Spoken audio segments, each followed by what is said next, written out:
नमस्कार मित्रांनो, श्री स्वामी समर्थ. जय जय स्वामी समर्थ. आज जो कोणी हा संदेश ऐकत आहे तो काही कारणानेच इथे पोहोचलेला आहे. तुमच्या आयुष्यात काहीतरी चालू आहे, काही प्रश्न, काही वेदना, काही चिंता. आणि स्वामी समर्थ म्हणतात, घाबरू नकोस, मी तुझ्या सोबत आहे. स्वामी समर्थ सांगतात, माझ्या बाळा, तू खूप काळ संयम ठेवला आहेस, तू खूप सहन केला आहेस. लोकांनी तुझी किंमत नाही ओळखली, तुझ्या भावना समजून घेतल्या नाहीत. पण मी पाहत होतो, प्रत्येक अश्रू, प्रत्येक वेदना. तुला वाटत असेल, मी इतका प्रयत्न करूनही काही का बदलत नाही. पण लक्षात ठेव, जेव्हा मी काम करतो तेव्हा आधी सगळं शांत असतं. वादळाच्या आधी जशी शांतता असते तशीच ही तुझ्या आयुष्यातील शांतता आहे. स्वामी समर्थ म्हणतात, मी तुझ्यासाठी मार्ग तयार करत आहे.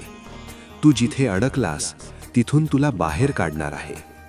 जे लोक तुला कमी लेखतात तेच लोक लवकरच तुझ्या यशाकडे पाहून आश्चर्यचकित होतील.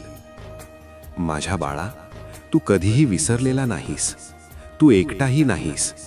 तुझ्या मागे माझा आशीर्वाद उभा आहे. तुझं नाव माझ्या ओठांवर आहे. तुझ्या आयुष्यात काही लोक दूर गेले, काही नाती तुटली, काही स्वप्न अपूर्ण राहिली. पण ते सगळं तुझ्या भल्यासाठीच होतं, कारण मी तुला त्यापेक्षा चांगलं काही देणार आहे.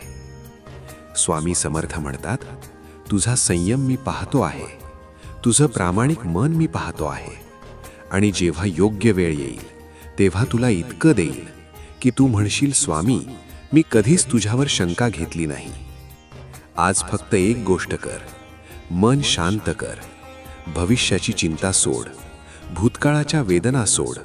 फक्त माझ्यावर विश्वास ठेव, कारण मी जे वचन देतो ते पूर्ण केल्याशिवाय थांबत नाही. स्वामी समर्थ म्हणतात, तुझं दुःख आता शेवटाकडे चाललं आहे. तुझं नशीब बदलायला सुरुवात झाली आहे आणि लवकरच तू हसशील, मनापासून हसशील. जर हा संदेश तुमच्या हृदयाला भिडला असेल तर मनात एकदा म्हणा, जय जय स्वामी समर्थ. आणि हा संदेश इतरांपर्यंत पोहोचवा, कारण कुणाला तरी आज याची खूप गरज आहे.